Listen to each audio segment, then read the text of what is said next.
सतनाम। जगत में दो ही सुंदर नाम, चाहे राम कहो या श्याम।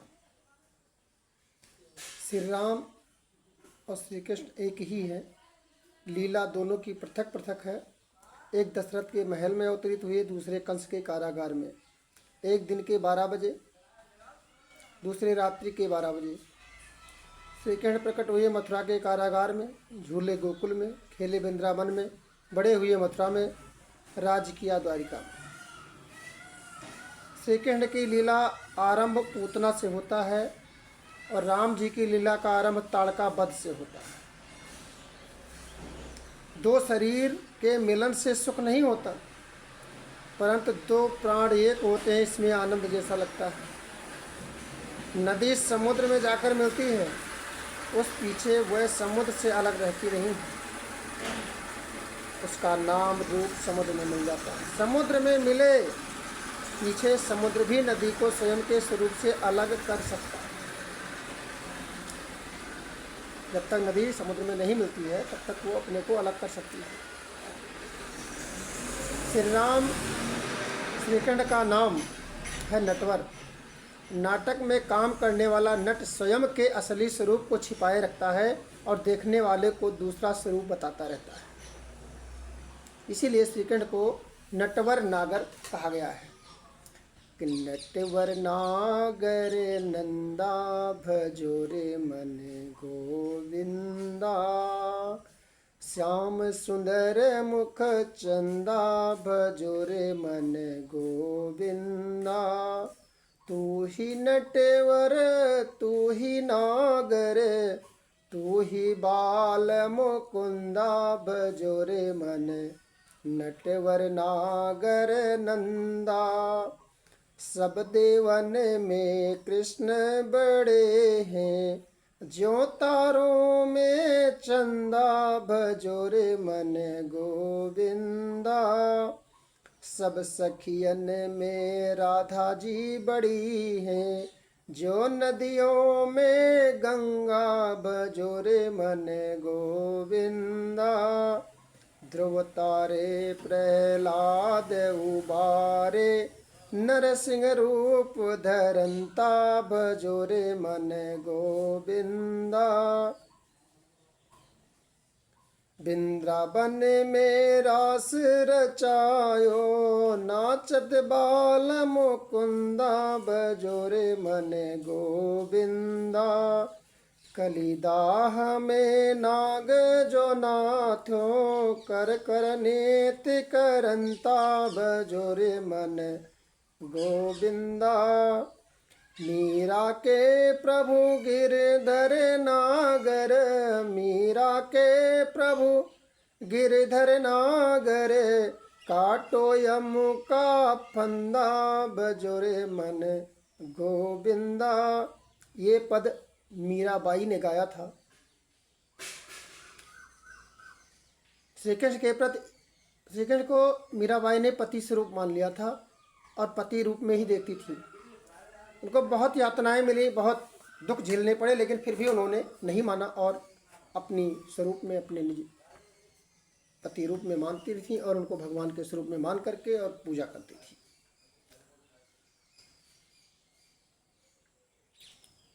मनुष्य मालिक नहीं है।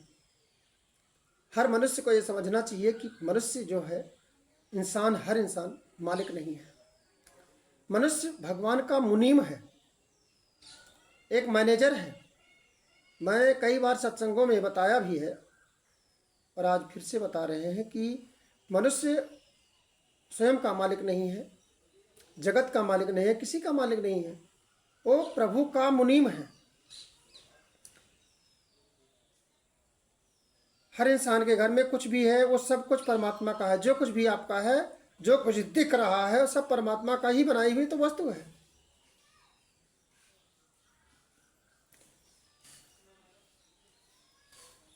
अब मुनीम को मालिक का पैसा संभालना है,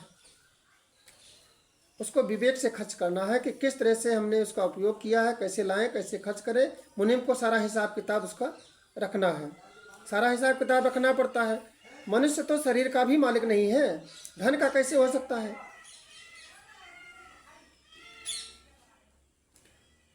अब राम की कथा में आता है चित्रकूट। चित्त को ही चित्रकूट कहते हैं। चित्त को चित्रकूट कहा गया है। परमात्मा का चिंतन करने से अंतःकरण ही चित्त बनता है और प्रभु के मंगलमय स्वरूप को आंख के मार्ग द्वारा अंदर उतारे। ऐसा करने से अंतःकरण चित्त बन जाएगा और उसी चित्त रूपी चित्रकूट में सीताराम जी विराजेंगे। चित्रकूट अति दिव्य भूमि है। संतों के दर्शन चित्रकूट न होते हैं। चित्रकूट में अत्रि ऋषि का आश्रम था। अत्रि ऋषि का आश्रम आज भी बना हुआ है। चित्रकूट में बस रहे रहीमन अवध नरेश, और जा पर विपदा पड़त है सो आवत है यह देश। जैसे प्रत्येक नदियों का मार्ग अलग अलग होता है, परंतु सभी नदियों का लक्ष्य स्थान एक ही होता है कि जाकर के समुद्र में मिल जाना। भिन्न भिन्न शास्त्रों के मानने वालों के इष्ट देव भिन्न भिन्न होते हैं, फिर भी सबका लक्ष्य एक ही है, परमात्मा। परमात्मा एक ही है। दीपक को जिस कांच से ढक दो उसी रंग का ही प्रकाश देगा। उसी प्रकार परमात्मा श्री राम, श्री कृष्ण, शिव जी, गणेश जी, शिव शक्ति इत्यादि अनेक स्वरूप धारण करने वाले हैं। निर्गुण का अनुभव और सगुण का प्रेम हो तब माया का बंधन टूटता है। निंदा और निंद्रा इन दोनों के ऊपर सबको विजय मिलती है। वह तो सतत भक्ति कर सकता है, सुख का वर्णन हो सकता है, दुख का वर्णन हो सकता है, परंतु आनंद का वर्णन नहीं हो सकता, क्योंकि आनंद भीतर होता है। आनंद वाणी के द्वारा नहीं किया जा सकता। आनंद का वर्णन नहीं होता, आनंद की अनुभूति होती है। आनंद का वर्णन नहीं होता, आनंद की अनुभूति होती है। एकाग्रता के कारण चित्त में आत्मा का प्रतिबिंब पड़ता है और उससे हमें आनंद का आभास होता है। मन अंतर्मुख हो, बाहर घूमता मन अंदर जाकर चेतन परमात्मा का स्पर्श करे, मन हमारा आत्मा में जाकर विलीन हो, तो हमें मन का ब्रह्म संध हो जाए, ब्रह्म से मिलन हो जाए, तो हमें आनंद आ जाता है, आनंद मिल जाता है। आनंद आत्मा में है, आत्मा से बहता झरना है। इंद्रियां सब विषयों को छोड़ देती हैं, तभी विराजे हुए चेतन परमात्मा के साथ सो जाती हैं। प्रभु ने अपना नाम तो प्रकट रखा है, परंतु स्वयं स्वरूप को छिपा रखा है। प्रभु के साथ अतिशय प्रेम करता है, तभी परमात्मा उसे अपना स्वरूप बताते हैं। प्रेम की कसौटी ये है, प्रेम की कसौटी ये है कि जो बांटने से घटता है उसे आप भूलकर भी प्रेम मत जानना। हमारा क्रोध मापा जा सकता है, हमारी घृणा मापी जा सकती है, हमारा सब कुछ मापा जा सकता है, सिर्फ हमारा अनुभव जो है प्रेम का अनुभव, इसे बांटा नहीं जा सकता। वो भी सबके पास नहीं है, इसलिए हम परमात्मा को समझने में बड़ी कठिनाई अनुभव करते हैं।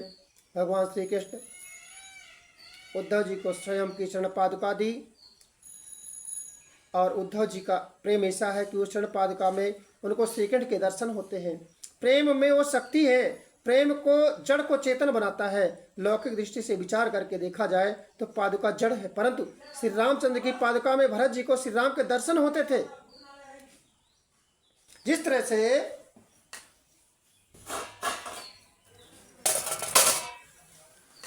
से राम ने भरत को पादुका दी थी, उसी तरह से श्री कृष्ण ने भी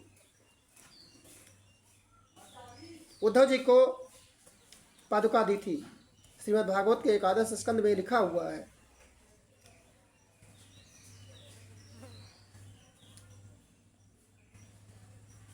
भरत जी महाराज को पादुका में प्रत्यक्ष सीताराम जी के दर्शन होते थे। पंच महाभूत राम नाम का जप करे, समझना कि वही सीता जी हैं। किसी संत द्वारा मंत्र की दीक्षा ग्रहण करें, उस मंत्र के साथ मैत्री करें तो प्रभु प्रेम में जागें। अगम स्नेह भरत रघुबर को, जह न जाय मन विधि हर घर को। श्री राम भरत का प्रेम ऐसा था कि उसको देखते ही क्रूह राजा की समाधि लग गई। प्रभु प्रयास से ही नहीं, प्रेम से मिलते हैं। हर व्यापक सर्वत्र समाना, प्रेम प्रकट हो ही जाना। गोपी तो प्रेम की मूर्ति है। गोपी भाव अर्थात जीवन की हर क्रिया प्रभु के सुख के लिए, प्रभु की प्रसन्नता के लिए। वृंदावन के साधु इसी भाव में डूबे रहते हैं। मैंने रटना लगाई राधा नाम की, वहाँ राधे राधे, वृंदावन में जाइए तो सब राधा राधे, मथुरा वृंदावन में सब राधे राधे करते रहते हैं। ईश्वर को समझने के लिए भाव की जरूरत होती है, प्रेम की जरूरत होती है। हमारे पास विद्वता कितनी भी हो तब भी हम ईश्वर को समझ में नहीं आ सकते, समझ नहीं आ सकता है।